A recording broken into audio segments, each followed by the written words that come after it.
This episode of The Weekend Show was recorded the day before Donald Trump's attempted assassination. We didn't show it last weekend for obvious reasons, so we're showing it this weekend instead. We've also just received the news that Joe Biden has chosen to not seek re-election. So with that in mind, please enjoy Tom Arnold.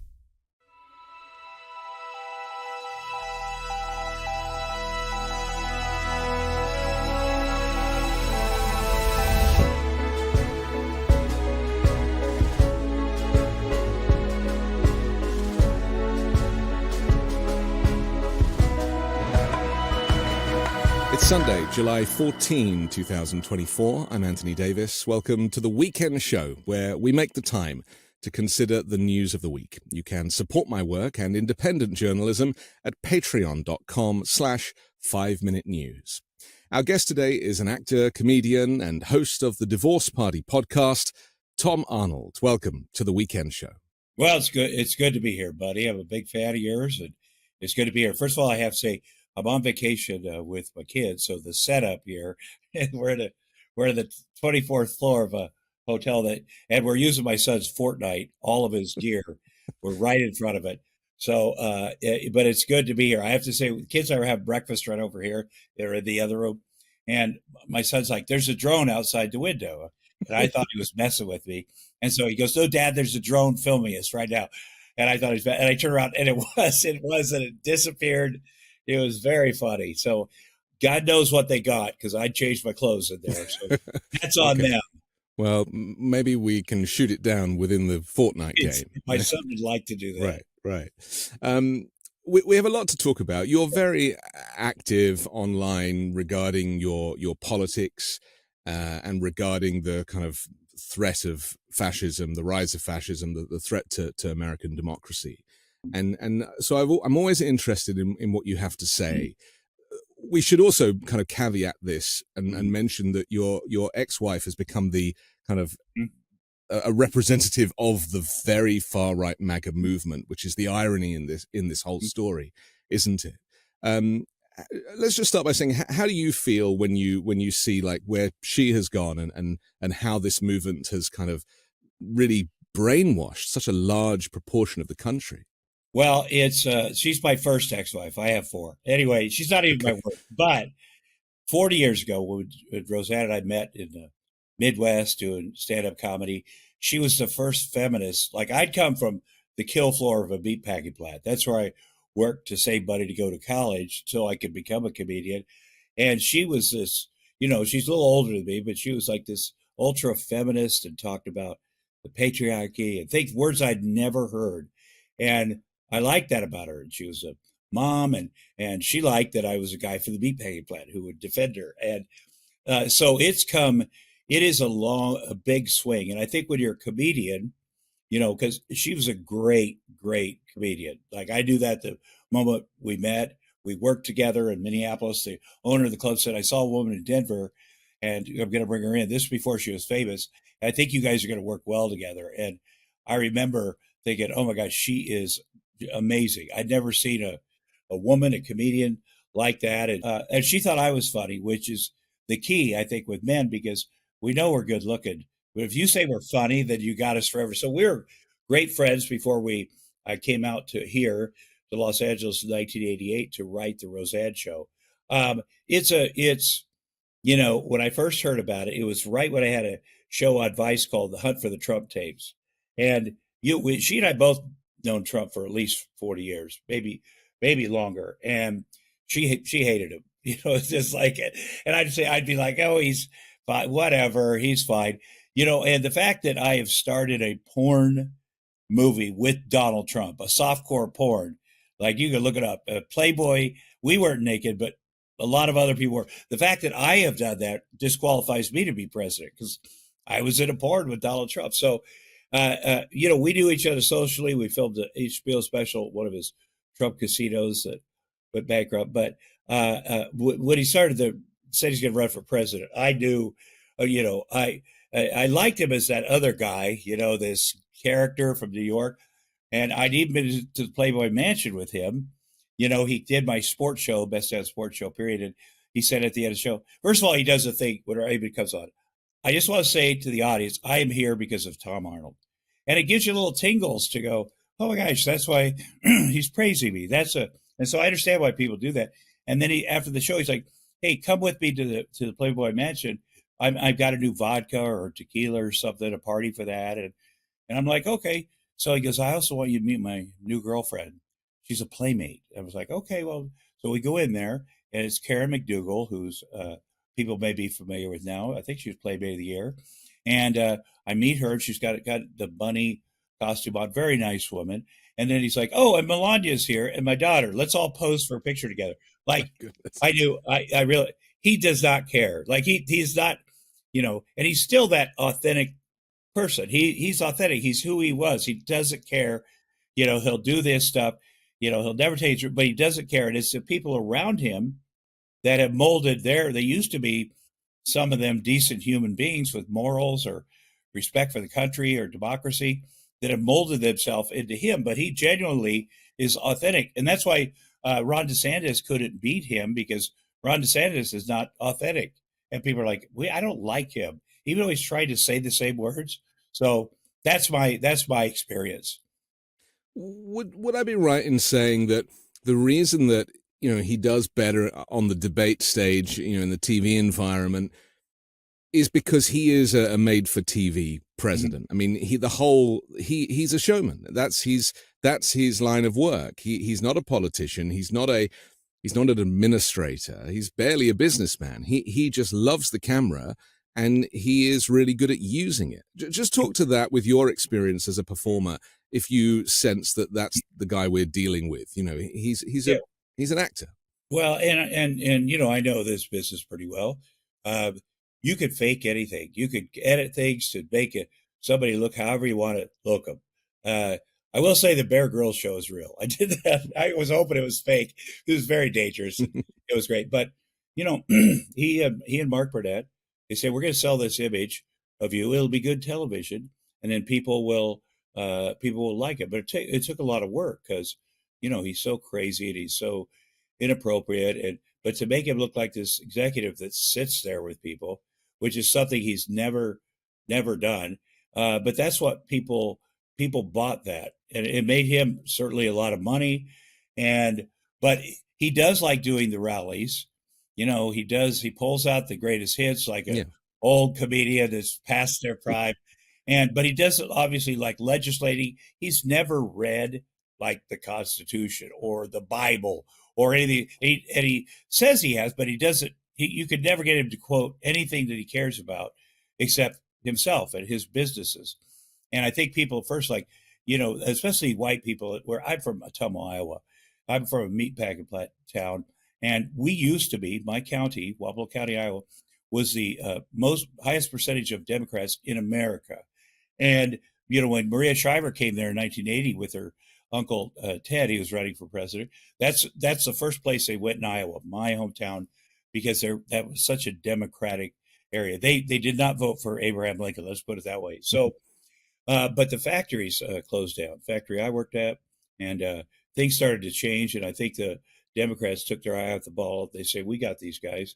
And so you just look for somebody like Trump to come in there and go, oh, he's like us. He is as big of a racist, as long as you can believe that as a white person, the worst white person is better than the best black person, because that's what they think.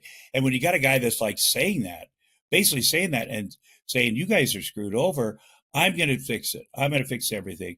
They want to hear that. And then it becomes like, because he doesn't fix everything, they eventually have to go, okay, here's the deal. He lies, he does all this stuff, but he's from God. He's from Jesus. Because that's the last bastard. When you finally have no proof or no facts, you go, okay, God wants him. That's the last, because otherwise it makes no sense. But in America, there's always a generation of white people that get behind somebody like Trump. And what ends up happening is the Trump person or the George Wallace or whoever, they end up failing. And those white people stay in the same position that they were always in. And everybody around them, women, people of color, the immigrants, move up a notch. And that group of white Americans stays where they are because they follow that guy off a cliff. So it's scary. It's extra scary now, but that's what's going to happen. The irony in this moment is that Donald Trump has no plan for these people that are supporting him. He cares nothing for them, as you've said. Yeah. So now that he's got them in this giant confidence trick, he can effectively convince them for more money, manipulate them, and life will not get better for them under his tenure. Mhm. Whereas Joe Biden, who, is also a person of the people and a lifelong public servant, is struggling to communicate that he is up to the task. What is it about Americans, do you think, that means that they would rather vote for the fascist insurrectionist than for the good soul because of his speech impediment and not being great with recall at the age of 81? Well, there's a lot of stupid. I know we're not supposed to say they're stupid. They're very stupid. I know. And they go, okay, that guy that's going to take away my health care and my low-cost prescriptions, and he's going to take away, cut into Social Security, Medicare, something all these people need. That's the guy I'm going to support, not the guy that genuinely cares about me, my family, the country, democracy, trying to lower prices. I'm going to be with the other guy. Now, it doesn't help that places like Fox News that these people, they're in this silo, and Fox News is like, you're getting screwed over. Things are terrible. America's terrible. That's Trump's message. America is terrible. Like, how do you get elected on that? But that's what they're like. They're coming after you, those people, and so they get that 24/7. And my hope is that at some point, and it's usually the women will start going, okay, something's not right, and it just women in general with politics, like, men get involved, they're back and forth and they do whatever. And you got Democrats, Republicans, whatever. And then they compromise. Everybody, because men will compromise about anything. They'll go, that's a business thing. Even with Trump, they're like, with the sexual assault stuff, they're like, well, when I was in college, I put my penis in a hot dog bun. So really, we're the same. I can't judge him. So, but eventually women go, okay, that's enough. Like, we don't want to see this reality show anymore. And then they rise up, which they have. Joe Biden said, we're in a tougher situation. I think everything's going to be fine. But right now, because he's not a great communicator, he does the president stuff, which that's the most important stuff, very well. But he stumbles, and he's not a good communicator. Trump, on the other hand, stumbles, just says, but we're more used to that, aren't we? We're so immune to Donald Trump's idiosyncrasies, whereas with Joe Biden, because he is the president, I suppose there's a lot more heat on him. Yeah. Well, here's the thing. And this Joe Biden and his folks have to analyze this. I know we got a lot of input from people in my business, George Clooney, who, by the way, if George Clooney really cared, he'd be like, I'm running for president. George Clooney, I am running for president. No, he cares. He's a good dude. Our first jobs in show business were together on the Roseanne show. He played the boss, and I played Arnie. And I've known him since. He's a great dude. But what Biden has decided, what I'm thinking, in 1944, as you remember, FDR was very sick. He'd been elected 3 terms, and he was very sick. And the 44 election was pretty important because there's a war going on, right? And he made a decision, the people around him, that they're gonna, however long he lasts, they're gonna keep him in there because that made America feel better. I'm sure it made the UK feel better, and all of our allies, that there was gonna be this, and so they just didn't show him on TV or interviews, or obviously he never stood up, but they protected him. And then a year later, then he died, and then there was a smooth transition of power to Harry Truman. But it was a decision like, if I say that I'm sick and drop out or whatever, but people will lose confidence, because people genuinely just they want a president that makes them not worry at night and they can sleep. And I think, because I can't even imagine with that world war and all the stuff coming at two sides, the people in America just didn't want to change another thing because they already felt under fire. And he he made the decision. This is the best thing. And I think people do that with polls and whatever.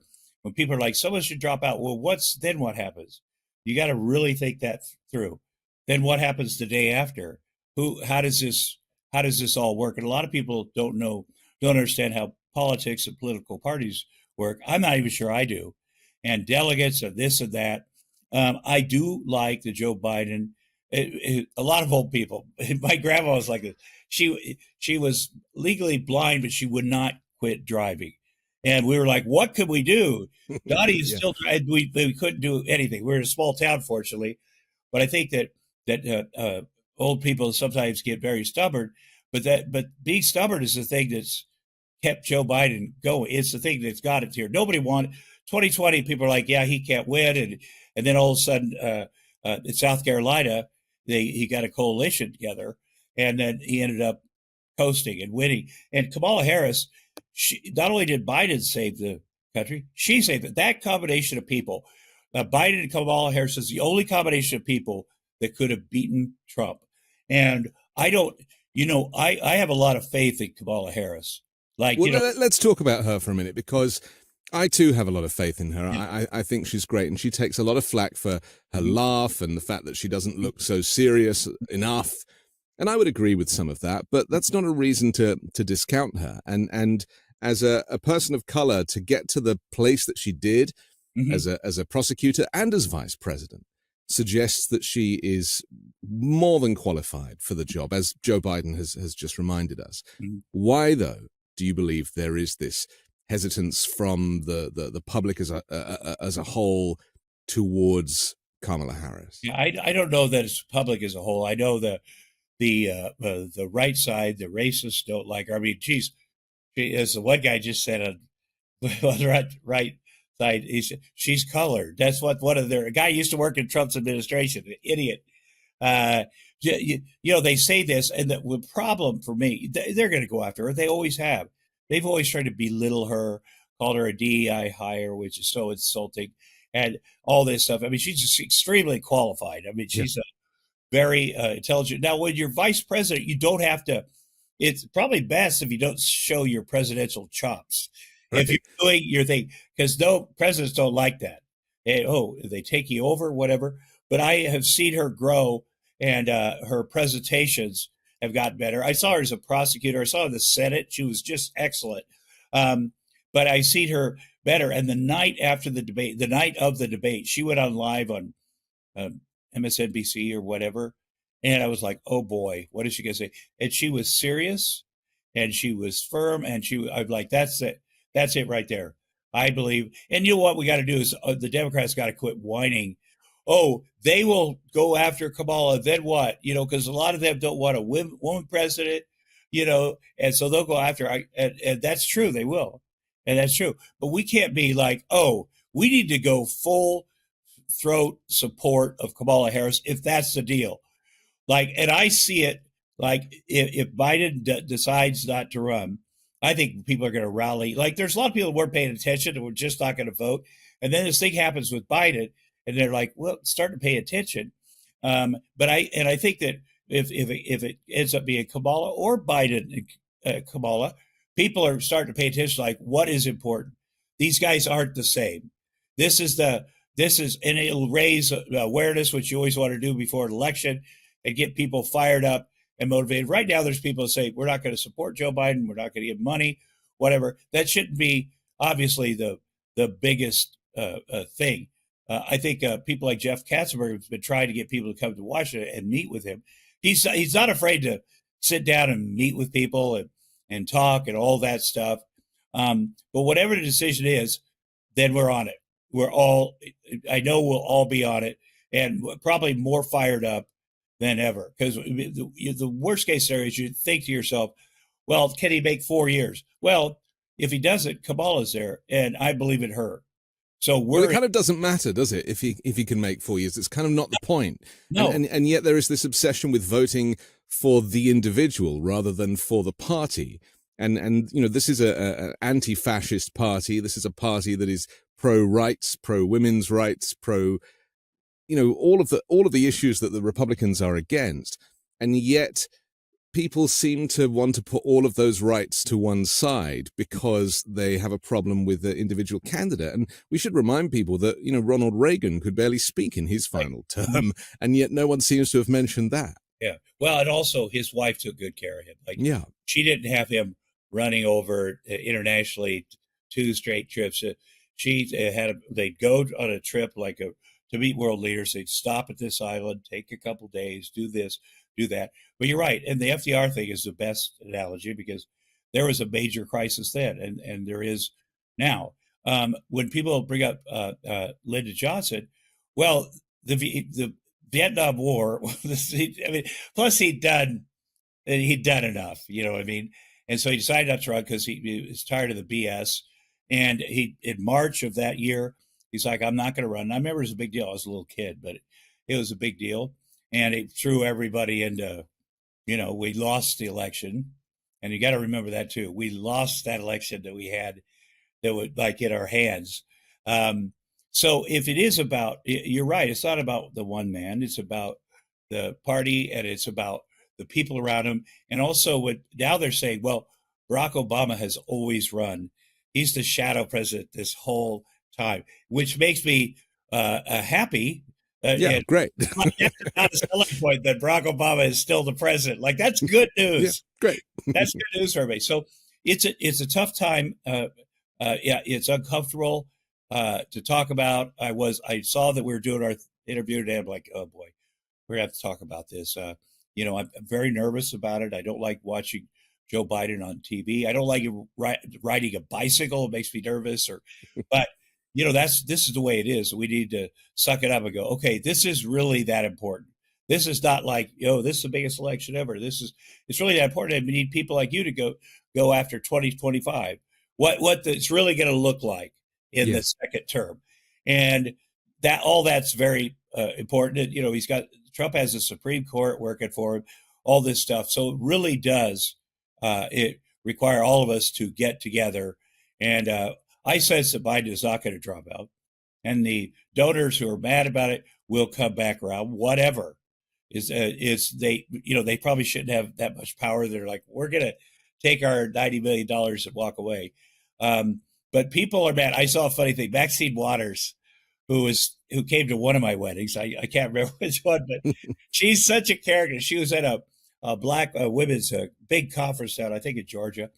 And she got up, a lot of young black women there got up, and she was like, I am older than him. I'm 85. And she was just so eloquent. And, I see that passion. It will be back. Once we get through this weird time, and it's summer, all the agencies are closed down. Nobody's doing business in my business. But when it gets time, everybody's had their piece. Ari Emanuel, George Clooney, whoever, they get to say their piece. That's what we do here. And worst comes to worst, we'll remember in 2016, the Access Hollywood tape, when all those Republicans went on camera. Jason Chaffetz is the worst. He's like, I could not support Trump because I could not look my 15-year-old daughter in the eye. And a week later, he's supporting Trump. Yeah. So what, it did look like doomsday for Trump. So, and then he pulled it out somehow. But that's, all of this is possible. They certainly can't say, well, Democrats are supporting a guy that is, because that's just not, but it is important. And I will be very happy when everybody comes out and says, okay, this is the plan. This is how we win. Let's go. Yeah, it feels weird at the moment because there's a kind of uncertainty and a limbo. We have to take a quick break, Tom, but I want to come back and talk about the media's role in this moment. We'll do that next here on The Weekend Show. We often think living a more heart-healthy life means making big, unsustainable changes. Well, with Superbeats Heart Chews, you can get daily blood pressure support in just 2 tasty chews a day. And they even promote heart-healthy energy without the stimulants. Paired with a healthy lifestyle, the antioxidants in Superbeats are clinically shown to be nearly 2 times more effective at promoting normal blood pressure than a healthy lifestyle alone. Heart health is very important to me. I'd like to live as long as possible to enjoy my kids in old age. Effective and clinically studied from Superbeats, the #1 doctor, pharmacist and cardiologist recommended beet brand for cardiovascular health support. Double your potential with Superbeats Heart Chews. Get a free 30-day supply of Superbeats Heart Chews on all bundles and 15% off your first order by going to getsuperbeats.com and using code WEEKEND. That's getsuperbeets.com. Code WEEKEND. I'm excited to tell you about Moink. That's Moo plus Oink. Moink is a meat subscription box company on a mission to fight for the family farm. They're located in rural America, run by an 8th-generation female farmer. Their animals are raised humanely, their employees are paid a living wage, and the quality of their product is better than anything you'll find in a store. Moink delivers grass-fed and grass-finished beef and lamb, pastured pork and chicken, and sustainable wild-caught Alaskan salmon straight to your door. I've received one of these boxes and I can verify that the quality of the food was excellent and it tasted delicious too. Keep American farming going by signing up at moinkbox.com/weekend now, and listeners of this show get free bacon for a year. That's 1 year of the best bacon you'll ever taste, but for a limited time. Spelled MOINK box.com/weekend. That's moinkbox.com/weekend. We're back with Tom Arnold here on The Weekend Show. I'm Anthony Davis. Tom, the legacy media, because you mentioned Fox News earlier, and we know about the kind of right-wing, the far-right movement and Rupert Murdoch and all of the manipulation and the propaganda in that sector. But it seems now to be spreading into the mainstream, where some of the legacy networks, and you could argue that CNN during that debate totally dropped the ball, or maybe they didn't. Maybe that was their intention, was to land one on Biden, because they certainly hit him with loaded questions. They didn't correct Donald Trump's lies and all of that stuff. But CBS and ABC, they are all now jumping on the is Biden fit bandwagon without really considering any expertise or understanding the difference between Donald Trump's dementia and Joe Biden just aging gracefully. How much do you think that the US media is responsible for that feeling that you and I both have of uncertainty right now? Well, as far as Fox goes, I worked for Fox, for News Corp. My sports show was there. So I knew the Murdochs. And I remember in 2018, I was having lunch with the president of Fox Sports. And next to us was the three Murdochs. It was a time when they all three worked together. And so the way out, I said to Lachlan, what's your dad gonna? When is he gonna do something about Trump? When's he gonna? This is terrible. And he goes, well, but I will tell you this: when he does decide to go against Trump, you will know it. Everybody will know it. Trump will know it, and the bottom will come out of it. So I said, I just can't see what he thinks, how he thinks this is helpful. And then eventually, of course, they don't do anything because they the bottom line or whatever it is. I think that the legacy media, well, it's a big story, Biden not being losing his mind or whatever. Oh, everybody's got to cover it. The tabloids covered it.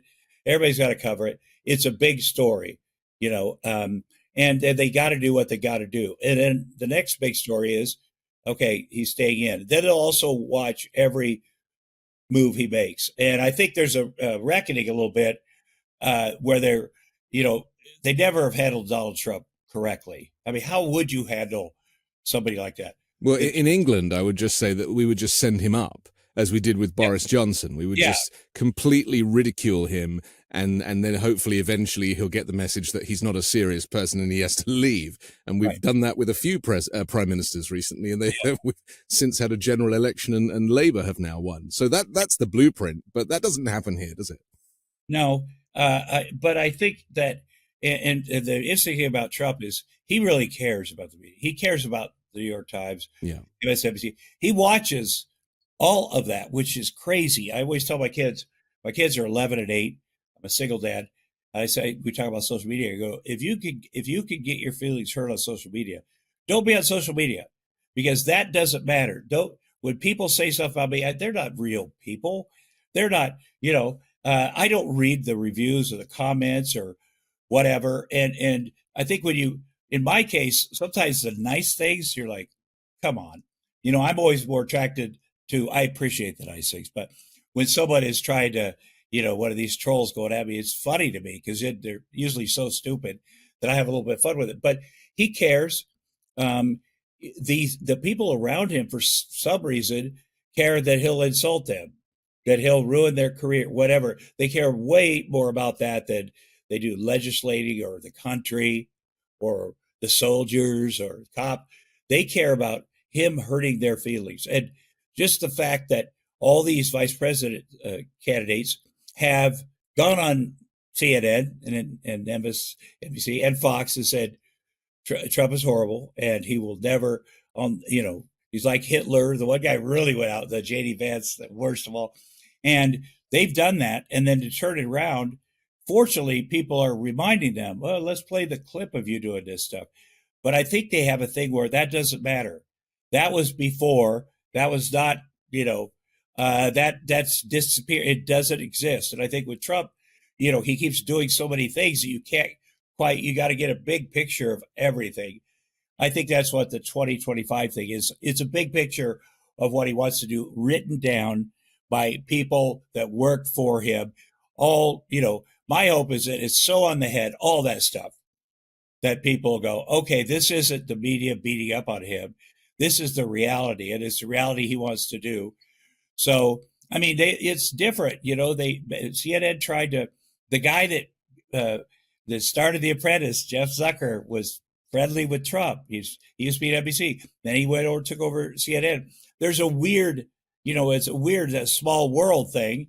I think that none of the people, legitimate journalists, liked what Trump was doing, but they liked their ratings.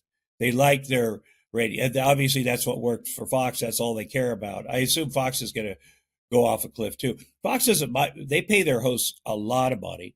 They pay a lot of legal expenses and lawsuits. That's just figured in. $800 million. Well, we're getting a couple billion over here. That's always been like that for the Murdochs, whether it be in sports or whatever it is.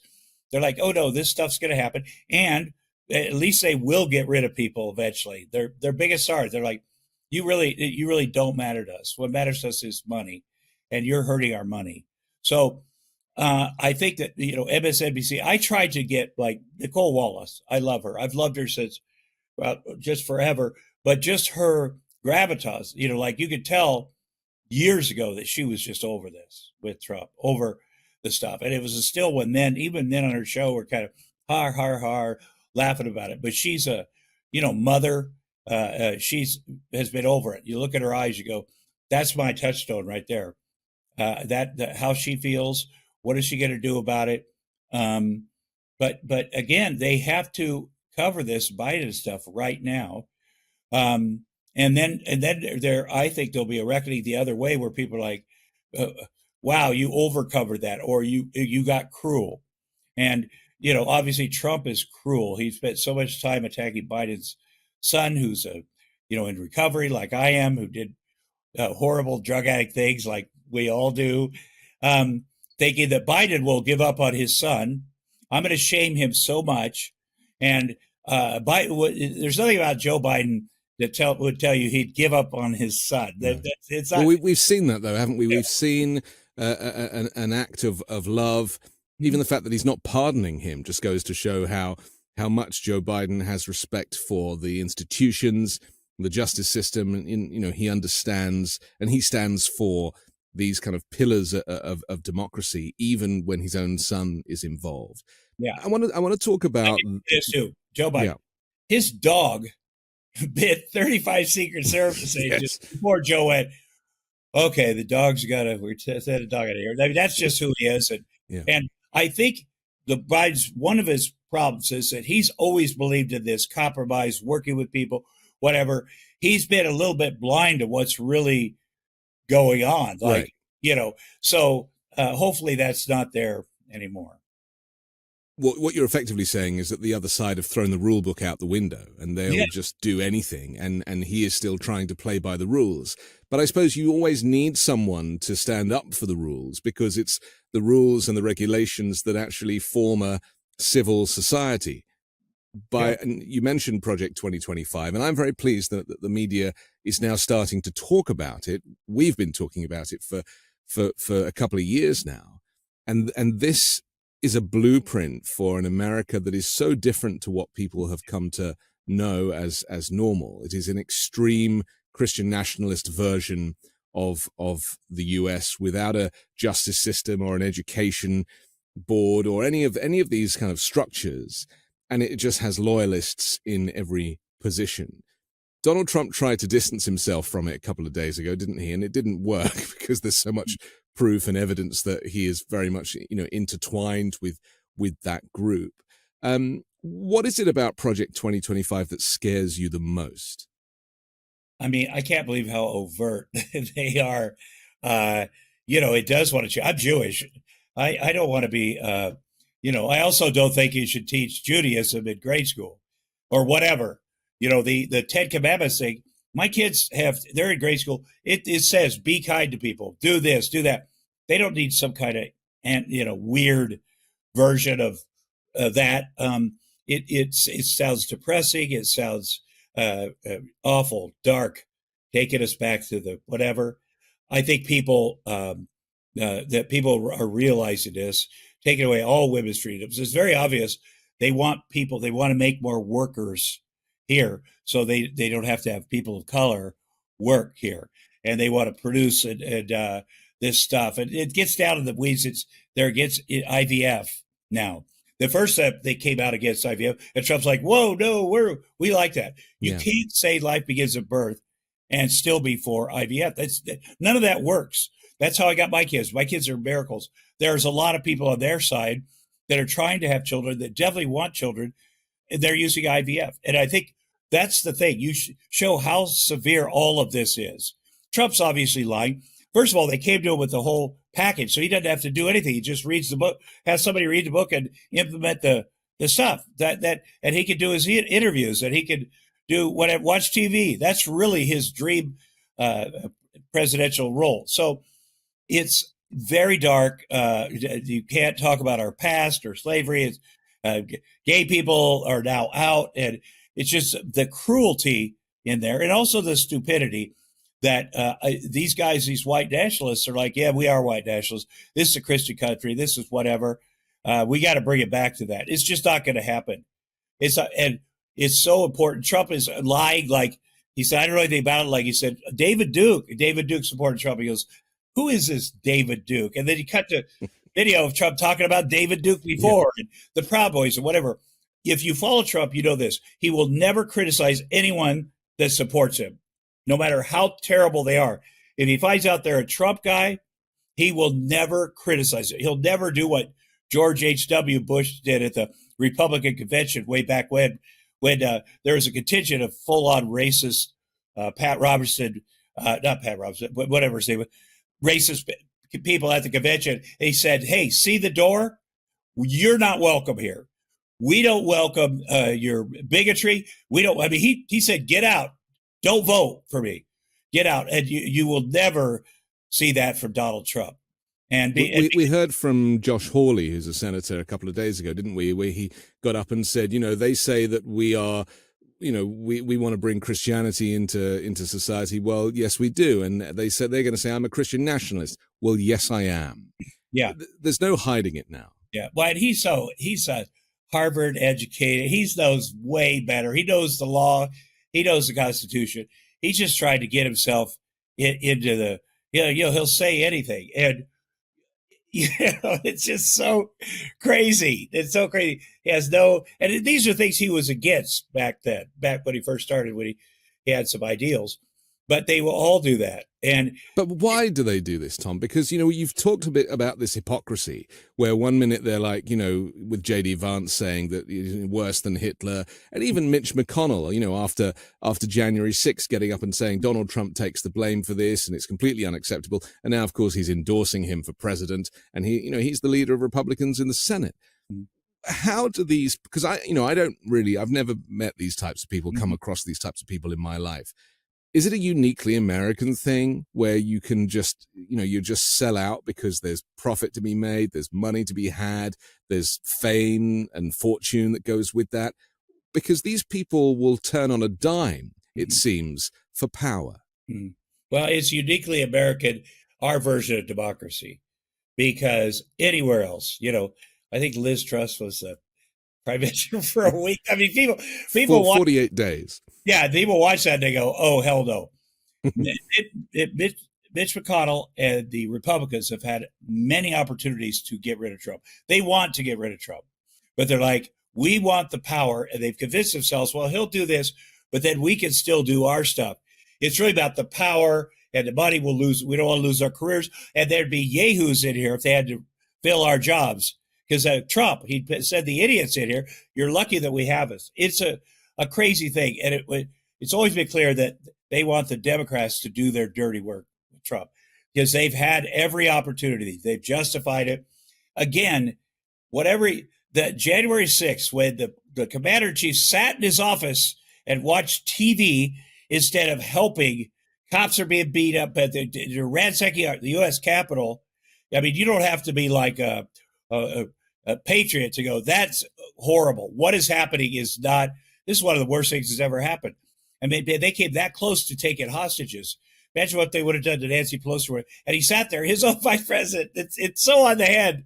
They wanted to hang him. He's like, well, he didn't care. He didn't do the right thing.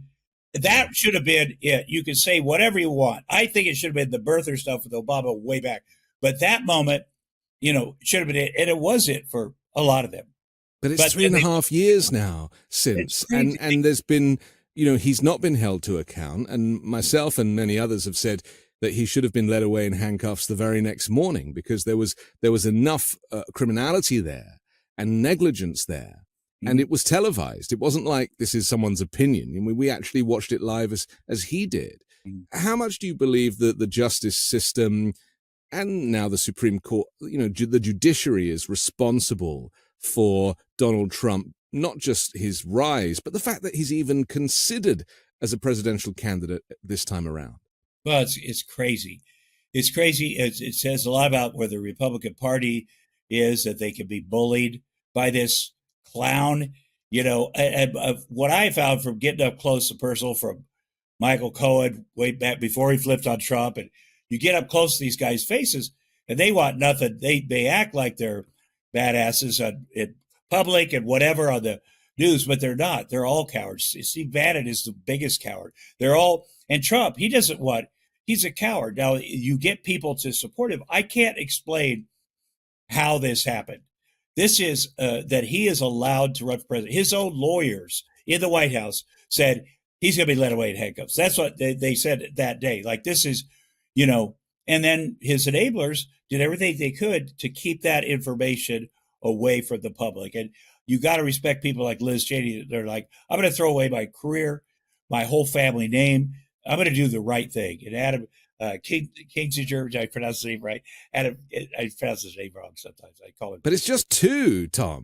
It's just two out of hundreds. I mean, that's the saddest part of it when it comes to having a moral compass, that the power of power is so great that only two are prepared to flip. Yeah, and we have to show one of our mistakes right now, because we have to pay. When they go low, we got to go lower now. Yeah, I believe that too. Yeah, and to everybody right now, people, the Democrats trying to show that we're different than them.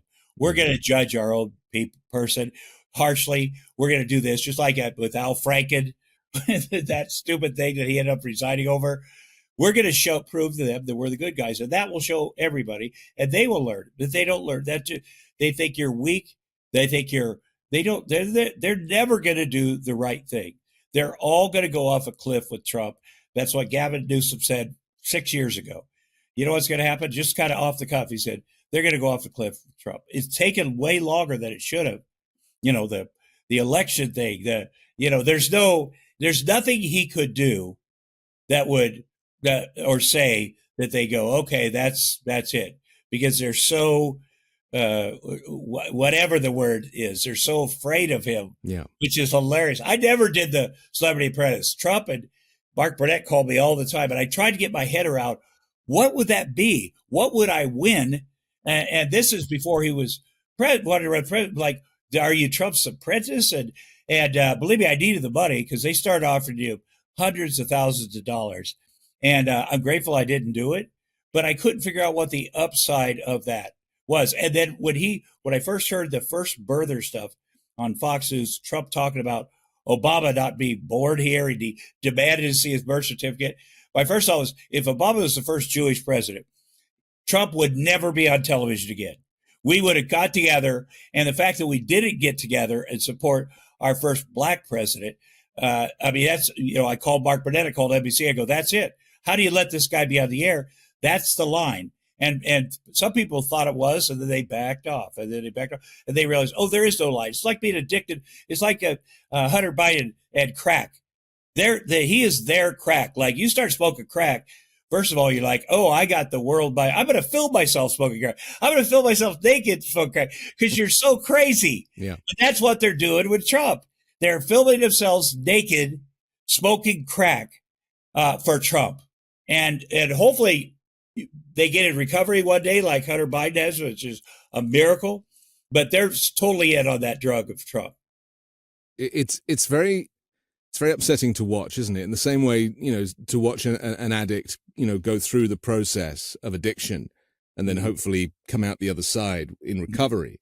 But we're seeing that on a national scale, with people being radicalized, with people falling foul of this addiction to, what is Trump going to say next? It's kind of exciting.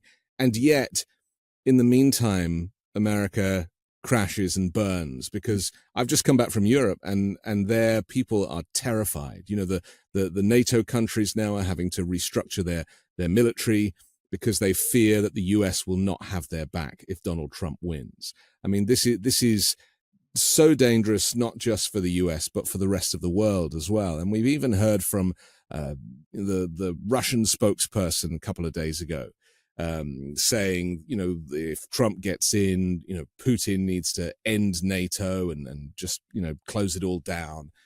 I mean, this is much more serious than I think people realize, because the scapegoat is Joe Biden and his gaffes. Yeah. Well, it's not, Trump's not, he's been very upfront. He's very authentic about, oh, Putin, man, I got a boner for that guy. Like that. We try to be like him. Or the guy from North Korea, the fact that she's a genius. He's he doesn't care. Obviously, he doesn't care about human beings, and he cares about, those are the guys that he's like, I idolize. Look how cool those guys are.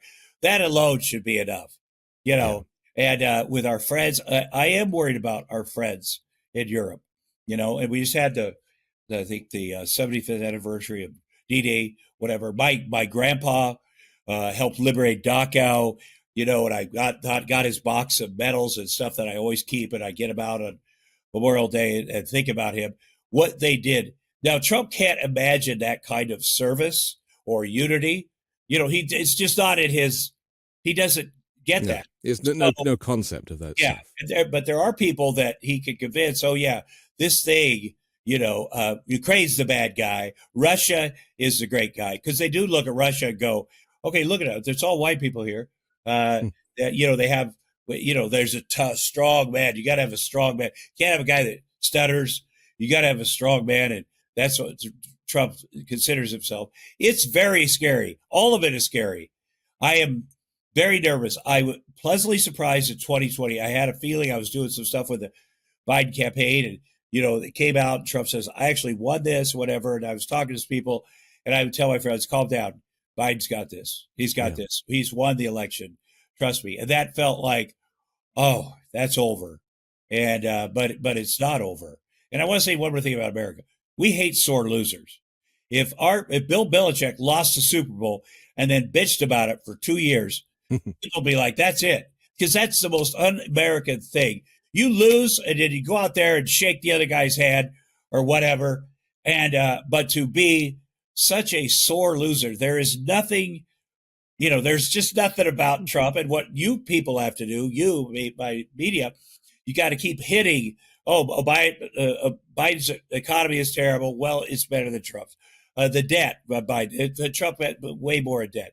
There's nothing, but right now people feel, I need a guy that's up there jabbing with Trump back and forth, like Gavin Newsom does, or these other great governors back and forth. They're sharp doing this. Well, we don't have that.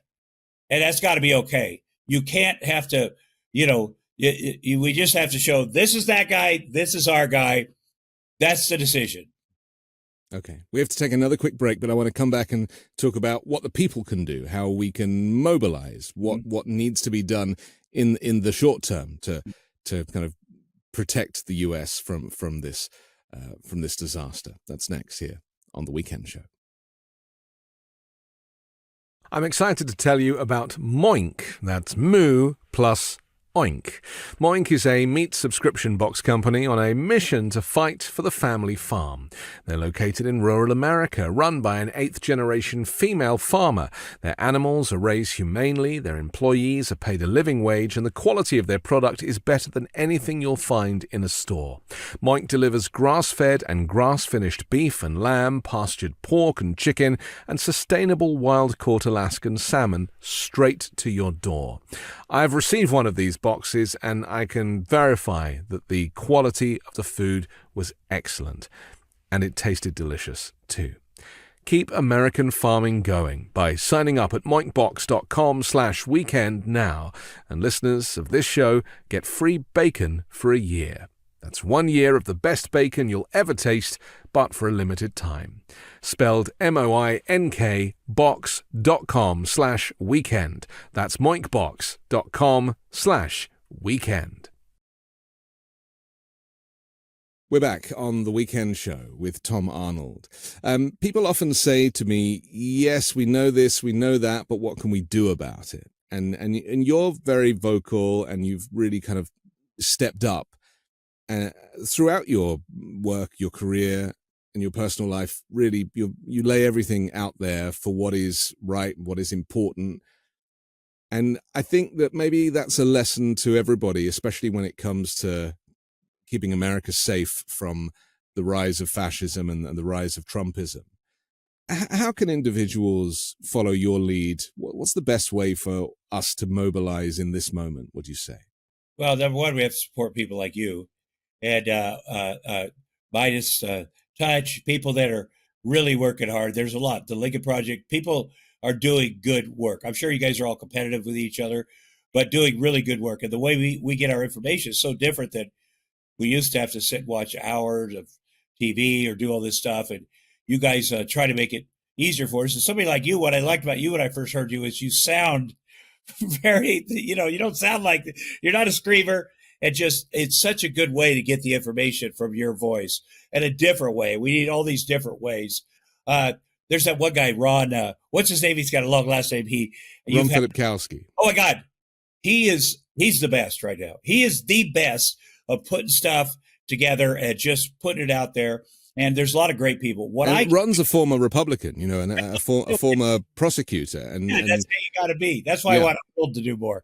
When Arnold Schwarzenegger does stuff, it's just excellent. I think what I do is I support people like that. I support people like you. Support people like Lauren Windsor, my good friend, who goes undercover and, will call me and say, oh my God, I went to the Supreme Court last night. I've got all this stuff. It's going to come out next Monday. Will you support that? And it's great. It does change the conversation. Like she does her thing. And a lot of the other journalists are like, this is not our technique, but they still play it, which is very important. You have to have them. You have to have fundraisers for them. You do have to put money and support candidates. And you have to do what I could do is talk about it and try to put stuff together in my own way and reach out to people on the other side or threaten people on the other side, whatever you got to do. I also am not bound by a lot of the stuff I put out, the recordings with Michael Cohen and different people, the Trump. I had a guy go into Trump Tower, mic'd up from the very bottom went up the elevator, met with Trump's assistants, whatever, went in and had a meeting with Trump and for an hour and it was crazy, the stuff that went down. And I told Vice, okay, I got it. I got this. They go, oh, how'd you get that? I go, well, what do you mean? Did Trump sign off on that? I go, no, that's not how. I'm just going to play it. I'm just going to, well, is that the FBI might want to, okay, well, then that's what has to happen. So you need brave people now. I think there's a lot of great journalists in mainstream media that really are, that doing their things. A lot of times they're not big picture, but they've broken a lot of stories, and we have to keep supporting them. And we have to also know they're breaking stories right now. The Joe Biden thing has sucked up all the air, but right now they're still digging into Trump and 2025 and people around Trump. There is more to come. So we have to do all of that and just not be asleep. It's hard to watch this stuff. You get exhausted, you get anxiety, you get post-traumatic stress. And a lot of people do. I can always tell people on social media that we used to do stuff or kind of getting, you get barraged by a bunch of idiots, especially the women. They don't care. They'll just, it takes its toll. And I'm afraid it's taking its toll on a lot of people. But my advice is just relax, because we got to come back. We all have to come back. Ignore them. It's that important. And then these people, we need to crush all of these people, and they need to crawl back in their holes. And all the women that are putting together the ballot measures about abortion, that's so smart. That's a different tack in all these redneck states, I call it. But that's a different tack, because that's on the ballot. So if whoever goes in to vote for that really wants abortion to be legal. And look at the candidates. Well, there's one guy, look at him and his party. They agree with me. So I think that gets a lot of people out. They have way overplayed their cards on education, on abortion, on all this religion, Christian nationalism. And now people have to take that in and go, okay, it's only going to get worse if I don't do something. And each of us gets to vote. That's the most important thing. We have to get up and vote. A lot of people don't. They go, oh, I'm too tired, or that doesn't work. Every damn vote counts this time. There's just no way. It does. You don't want to be the guy that didn't vote. That when I vote for Bernie Sanders, oh, hell with Hillary Clinton, I got an issue with her or whatever. There's only one issue. And you want the good life? Do you want to continue? Do you want to have friends in the world? Or do you want this dark, oppressive Trump life? And that's really all it is. And I want to say this to the Christians. If you want more people to join your religion, it should be by attraction. By look what's going on here. We take it. The young people like it. We do this. We do that. We're a service. We care about this spiritual thing, and not about promotion. Like they're like, we lost a lot of young people. Let's go the other way. They invented hell. Some of this person like, you know what we need? Hell. That'll scare a lot of people that enjoy our religion. But that's not working anymore. So whatever it is, it's a big grift. They all want money. And that's what Trump, he hated the evangelicals. He would always say to Marco, don't let them touch me. They want to touch me, man. Don't let them touch me. But then he realized, I see how they make money, how they grip the Falwells, the whatever. I want to do that. I want the poorest people to send me their last dollar. That's the kind of billionaire I am. So it's pretty dark, isn't it? The grift itself is it's so obvious, it's so out there, but there is a huge darkness associated with it, because, as you say, it's often the poorest people that are giving their last dime. And I'm pleased that you mentioned the women, because I think that really is the secret to this election. 51% of the electorate are women, and to have your human rights taken away, as I see abortion, is a fundamental human right. It is so antiquated to have something codified in law for 50 years and to go back to a time. I mean, just look at how America looked 50 years ago. I mean, maybe that's what they want, is just a sea of white faces and a white picket fence, and that really is not how the rest of the world is doing it. And when I travel, the rest of the world has moved on, and the idea of reversing the abortion law is just would never happen. And yet somehow they managed to do it here. And I'll tell you what it is. These guys are scared. These guys are like, I'll lose my woman. She won't have to love me. She won't have to do this stuff. I won't be in charge. I want to go back. Oh, she likes black men. That's another huge fear. Like, oh my God, what if she likes a Hispanic person or a black person? Because they know they're better than me. That's like, I know that guy or this guy, they're better than me. So I got to fight tooth and nail to hold on to this thing, not the American dream, their thing. And they want to go back 60 years because they're cowards, they're insecure, and women, thankfully, are done with that. And thankfully don't want to go back. And I mark my words, they will save us again. And we got to remember that. We got to always remember, they're the ones that saved us last time. They're the ones that fought the most to get their rights.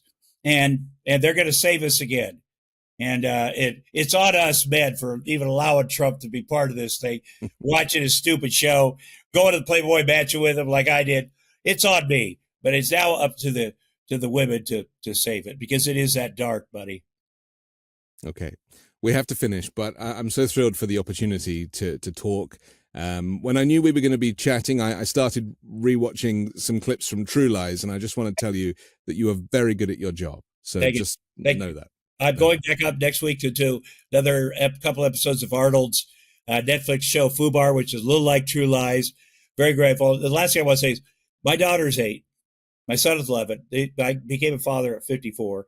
And the best thing I could do for them in the future, I don't know how, I'm 65. Who knows how long, is this right now.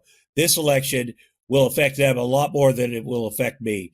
So that's what I'm going to do. And I see him right over there. That's what I try to do every day. So keep up the great work, buddy. Well, I have an 8-year-old daughter as well. So I feel you, Tom. I really do. We'll have a play date next time. Okay, you bet. Yeah. You and me or the kids? Yeah, both. Both, yeah. Yeah. The kids have to have one so you can talk. That's what it is. Yeah. Okay. My thanks to Tom Arnold. I'm Anthony Davis. Don't forget to support me and independent journalism at patreon.com/5Minute News. Hear more from me on the 5 Minute News YouTube channel and podcast, and I'll be back next Sunday with a brand new special guest and more factual news to discuss on the 5 Minute News Weekend Show with Midas Touch.